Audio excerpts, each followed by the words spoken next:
Hello students, welcome back to my channel. आज मैं आपको डीएवी क्लास 7 हिंदी ज्ञान सागर के चैप्टर नंबर 3 निर्मला सांप और स्याल समझाने वाला हूं। स्टूडेंट्स, इससे पहले हिंदी ज्ञान सागर पे और अभ्यास सागर पे बहुत सारी वीडियोस अपलोड है। यदि आपने वीडियोस नहीं देखे हैं तो नीचे डिस्क्रिप्शन पे आपको लिंक मिल जाएंगे, पहले उन वीडियोज़ को जरूर देखिएगा। तो आज हम लोग पढ़ने वाले हैं निर्मला सांप और स्याल चैप्टर। निर्मला को अपनी सहेलियों में स्याल लहनू भाई भोया बहुत बुरी लगती थी। स्याल के पिता का नाम लहनू भाई भोया था। स्याल के व्यवहार की सभी प्रशंसा करते थे। निर्मला भला स्याल की तारीफ कैसे सह पाती। निर्मला को अपनी सहेलियों में जो है वो स्याल लहनू भाई भोया बहुत बुरी लगती थी और स्याल के पिता का नाम था लहनू भाई भोया। स्याल के व्यवहार और गुणों की सभी प्रशंसा करते थे और निर्मला जो है स्याल की तारीफों को कैसे सह पाती। लोग स्याल की माँ से कहते, कल्ली बेन तुम्हारी लाडली बड़ी होनहार है। और यहाँ पर सभी लोग क्या कहते थे स्याल की माँ से कि तुम्हारी लाडली बड़ी होनहार है। और स्याल की माता का नाम क्या है? कलगी बेन, कलगी। उसकी प्यारी सी मुस्कान सबको खुश कर देती है। प्यारी सी मुस्कान, निर्मला चढ़कर बुदबुदाती दांत निकाले रहती है और लोग कहते हैं प्यारी सी मुस्कान। सभी लोग क्या कहते हैं कि जो स्याल की प्यारी मुस्कान है वो बहुत ही सुंदर लगती है। इसमें निर्मला जो है वो क्या करती है, दांत निकाले रहती है और लोग कहते हैं प्यारी सी मुस्कान। लेकिन निर्मला मन ही मन मानती है कि स्याल की मुस्कान बहुत प्यारी है। और लेकिन फिर भी क्या होता है, निर्मला जो है वो इस बात को मानती है कि स्याल की मुस्कान बहुत प्यारी है। वह जब हंसती है तो उसका अंडाकार चेहरा खिल उठता है, आंखों में चमक आ जाती है, उसमें छोटी पतली नाक ऊपर उठ जाती है और उसके दोनों गाल में छोटे छोटे गड्ढे दिखने लगते हैं। तो जब स्याल हंसती है तो क्या होता है, उसका अंडाकार चेहरा जो वो खिल उठता है, आंखों में चमक आ जाती है, उसके छोटी पतली नाक है वो ऊपर की तरफ उठ जाती है और उसके गालों में दो छोटे छोटे गड्ढे दिखने लगते हैं। स्याल की मुस्कान मोहक थी किंतु उसकी पोशाक उतनी आकर्षक नहीं थी। पैबंद लगे कपड़ों से उसकी गरीबी झांकती थी। स्याल की मुस्कान तो बहुत ही मोहक थी लेकिन उसकी जो पोशाक थी वो उतनी आकर्षक नहीं थी। पैबंद लगे कपड़ों को वो पहनती थी। पैबंद का मतलब होता है दूसरे कपड़ों के टुकड़े। पैबंद का मतलब होता है दूसरे कपड़ों के टुकड़े। और वो बहुत ही गरीब थी, उसकी गरीबी उससे झांक जाती थी। उसके हाथ में पड़ी चूड़ियाँ भी उतनी सुंदर ना थी जितनी निर्मला की चूड़ियाँ थी। और जो चूड़ियाँ पहनती थी वो भी उतनी सुंदर नहीं थी जितना निर्मला का था। यह भी सच है कि गुजरात के उस छोटे आदिवासी गांव बरतांड में इतनी सुंदर गले की माला किसी और के पास नहीं थी जैसे कि निर्मला के पास थी। स्याल बुद्धि विवेक में निर्मला से आगे है, इसलिए भी निर्मला जो है स्याल से चिढ़ती है। स्याल को स्कूल जाना पसंद है और निर्मला इस मौके की ताक में रहती है कि उसे कैसे खेतों में जाने का मौका मिल जाए। निर्मला निर्मला झोपड़ी के अंदर से उसकी माँ पुकारती है, अरे 8 बज गए, धूप चढ़ाई और मवेशियों को चराने ले जाने वाला कोई नहीं है। जा बेटा जा, आज तू चरा ला, स्कूल किसी और दिन चले जाना। निर्मला की माँ जो है वो निर्मला को बुलाती है और कहती है कि 8 बज गए हैं और धूप चढ़ाई है, मवेशियों को चराने वाला कोई नहीं है, जा आज तू उसे चरा ला और अगले दिन कभी और स्कूल चली जाना। निर्मला खुशी से उछल पड़ती है, मवेशियों को हाँकते हुए गाँव के धूल भरे रास्ते पर चल पड़ती है। निर्मला तो इस मौके की ताक में रहती है कि कब उसे खेत जाने का मौका मिले और इस पर वो बहुत ही खुश हो जाती है और हाँकते हुए मवेशियों को ले जाती है। कुछ फरलांग की दूरी पार करने के बाद निर्मला जंगल की ओर मुड़ गई। वहाँ कुछ ही दूरी पर थोड़ी खुली हुई जगह थी जहाँ मवेशी आराम से चराए जा सकते थे। कुछ फरलांग मतलब कुछ 220 गज के बाद जो निर्मला है वो जंगल की ओर मुड़ जाती है और कुछ ही दूर पर उसे थोड़ी खुली जगह दिख जाती है जहाँ पर मवेशियाँ जो है वो चर सकते थे। अचानक ही वह जोर से गुस्सा होकर बड़बड़ाई। कारण यह था कि जिस बरगद के पेड़ की छाया में उसका अड्डा था वहाँ आज कोई बैठा था। पेड़ के तने से टिकी पीठ देखकर वह समझ गई कि वह सयाल है। अब वो गुस्सा हो जाती है और बड़बड़ाती है। उसके गुस्सा होकर बड़बड़ाने का कारण यह था कि जिस बरगद की पेड़ की छाया में उसका अड्डा था जहाँ वो बैठा करती थी वहाँ पर कोई और बैठा है और वो समझ जाती है कि वो स्याल है। गाय की घंटियों की आवाज़ सुनकर स्याल ने उधर उधर देखा। वह निर्मला को देखकर बहुत खुश हुई और हाथ हिलाकर उसे बुलाने लगी। जब गाय चल रहे हैं तो उनके गले पर घंटी बंधी हुई है, तो घंटी की आवाज़ सुनकर स्याल जो इधर उधर देखती है। निर्मला इधर आ जा, उसे बुलाती है। लेकिन सियाल की उपेक्षा करती हुई निर्मला थोड़ी आगे निकल जाती है और जो निर्मला है वो सियाल की उपेक्षा करती है मगर उसकी बातों पर ध्यान नहीं देती है और आगे निकल जाती है। निर्मला के मवेशी नरम घास खोजने के लिए बिखर गए। निर्मला की जो मवेशी है वो नरम घास खोजने के लिए बिखर जाते हैं। निर्मला इधर उधर देखकर सोचने लगी कि वह किधर जाकर बैठे। आखिर उसे एक झाड़ी देखी। वो जो एक झाड़ी देखती जहाँ वो बैठ सकती थी। वह घुटने के बराबर ऊंची घास के बीच में से होती हुई वहां पहुंच गई। निर्मला ने एक बार निर्मला को सियाल जो है वह फिर से पुकारती है, लेकिन निर्मला फिर भी कोई उस पर ध्यान नहीं देती है। फुस! अचानक यह फुफकार सुनकर निर्मला के प्राण सूख गए। अब देखिए फुस यहाँ पर अचानक इस फुफकार को सुनकर निर्मला के जो प्राण है वो सूख जाते। प्राण का सूख जाने का मतलब होता है बॉडी वो डर जाती है। उसने मुड़ कर देखा। जब वो मुड़ कर देखती तो वहाँ पर उसको एक दैत्याकार अजगर सांप उसकी ओर जलती हुई आंखों से देख रहा है। वह 12 फीट से भी ज़्यादा लंबा था। वह निर्मला के इतने नज़दीक था कि वह वहाँ से भागने का साहस न कर सकी। वह चीखना चाहती थी पर भय के कारण उसकी घीघी बच गई। अब वो था 12 फीट से भी ज़्यादा लंबा था और वह निर्मला के बहुत ही नज़दीक था, इसलिए वो भाग भी नहीं पा रही थी। वह तो चीखना चाहती थी लेकिन भय के कारण जो उसकी घीघी बन जाती, मतलब गले से आवाज़ नहीं निकलती, वो भी डर के कारण। अचानक सांप उछलता है। सांप जो उछलता है वह बड़े गुस्से से फिर फुफकारा और बहुत ही गुस्से के साथ वो फिर से फुफकारता है। निर्मला ने अपनी ज़िंदगी का ऐसा भयानक दृश्य ना कभी देखा था ना कभी सुना था। अगर गुस्से के साथ फिर फुफकारता है। निर्मला जो है अपनी ज़िंदगी का ऐसा भयानक दृश्य ना कभी उसने देखा था ना कभी सुना था। अचानक अजगर का सिर जो आगे की ओर बढ़ता है और वो अपनी पूंछ भी उठाता है। पलक झपकते ही जो निर्मला है वो उसके कुंडलियों में जाकर के फंस जाती है और उसने अपने जबड़ों से निर्मला का पंजा जो है पकड़ लिया था। सांप की सख्त पकड़ से निर्मला को लगा कि उसकी हड्डियां चूर हो जाएगी और जितने सख्त पकड़ा था उस अजगर ने निर्मला को कि उससे लगा कि उसकी हड्डियां जो है चूर हो जाएगी। उसे लगा कि अब वह मर जाएगी। वह एकदम से चिल्ला पड़ी, बचाओ बचाओ। अब उसे लगता है कि वह मर जाएगी। वह एकदम से कस के चिल्ला पड़ती है, बचाओ बचाओ। निर्मला ने सांप को झटकारने की कोशिश की। निर्मला सांप को झटकारने की कोशिश करती है लेकिन उसे छूने की हिम्मत ना कर सकी। लेकिन जो है वो उसे छूने की हिम्मत नहीं कर पाती है। सांप उसके पैर में कुंडली मारकर लिपटा हुआ था। सांप जो उसके पैरों पर कुंडली मारकर लिपटा हुआ था। अचानक सांप पर किसी ने लाठी से वार किया और अचानक जो है सांप पर कोई लाठी से वार करता है। यह हमला सियाल ने किया था और यह हमला जो है सियाल ने किया था।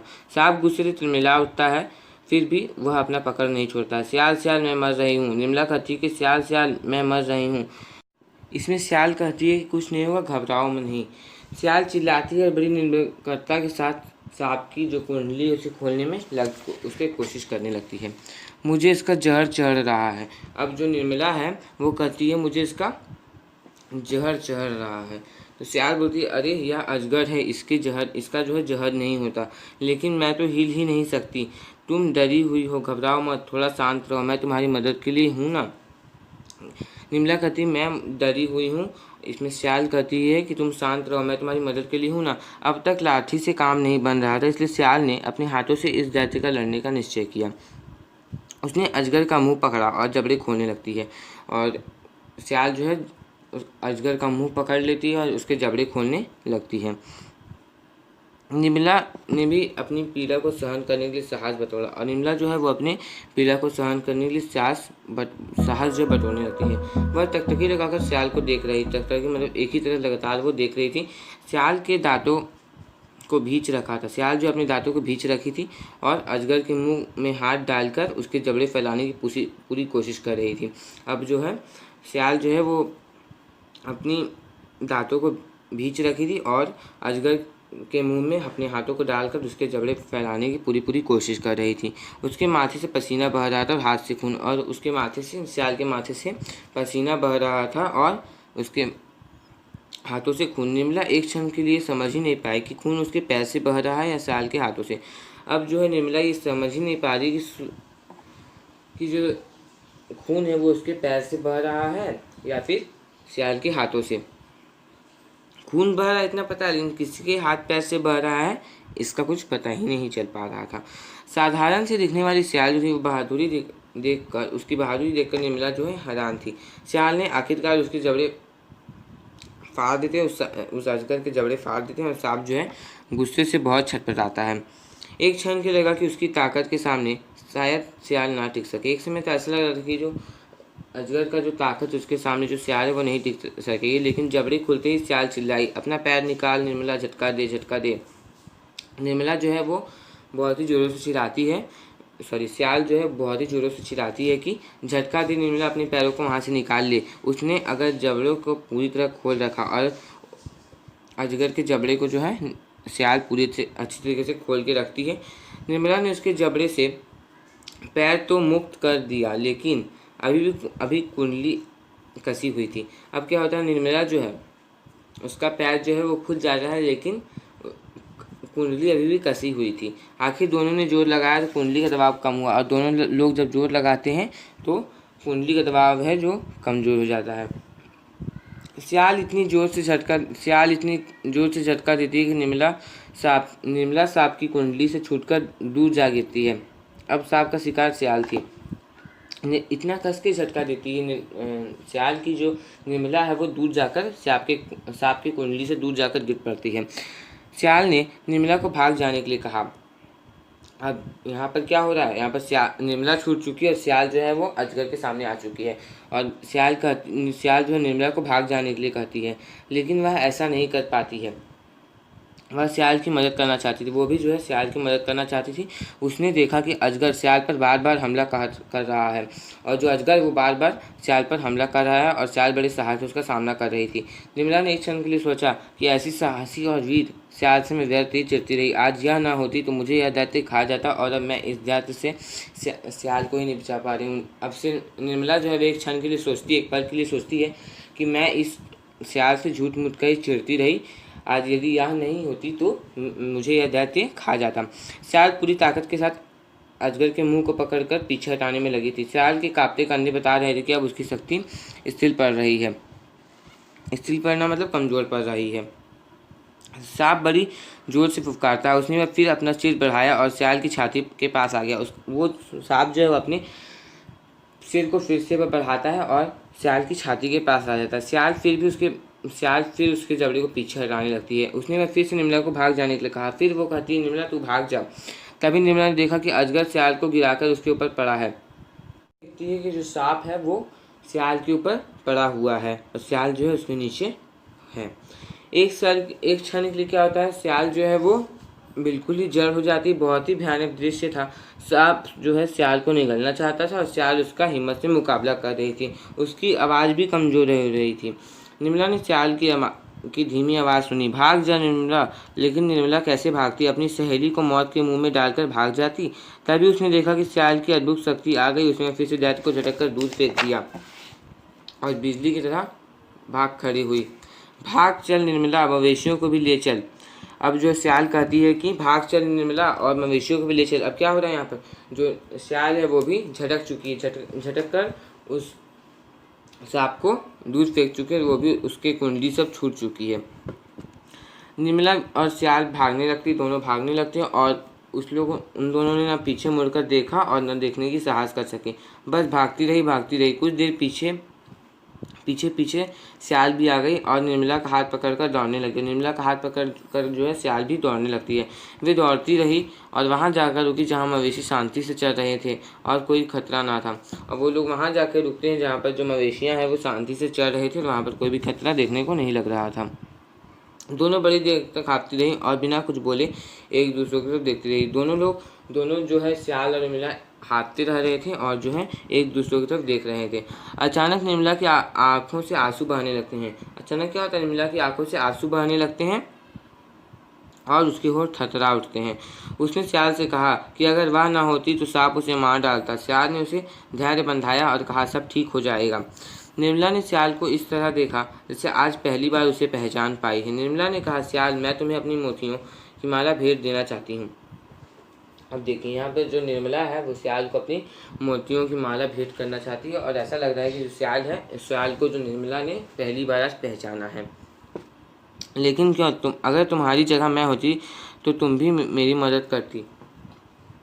लेकिन सियाल कह रही है, तुम्हारी जगह मैं होती तो तुम भी तो मेरी मदद करती। निर्मला ने सर से शर्म से अपना सिर नीचे झुका लिया। निर्मला जो अपने शर्म के साथ अपने सिर को नीचे झुका लेती है। उसने अपने गले की माला उतारकर सियाल को देते हुए कहा, तुम इसे ले लो, यह तुम्हारी इस स्नेह की याद दिलाएगी।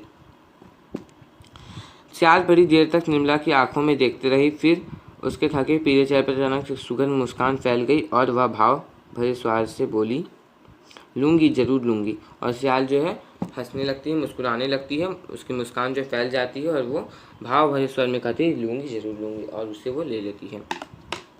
तो इसी के साथ स्टूडेंट्स मैंने ये चैप्टर आपको समझा दिया। यदि आपको वीडियो अच्छा लगा तो वीडियो को लाइक करके कमेंट कर दीजिए कि आपको वीडियो कैसा लगा। यदि आप किसी और चैप्टर का वीडियो चाहते हैं तो कमेंट कीजिए और मेरे चैनल को सब्सक्राइब करके बेल आइकन को प्रेस करके ऑल पे प्रेस कर दीजिए। Thanks for watching.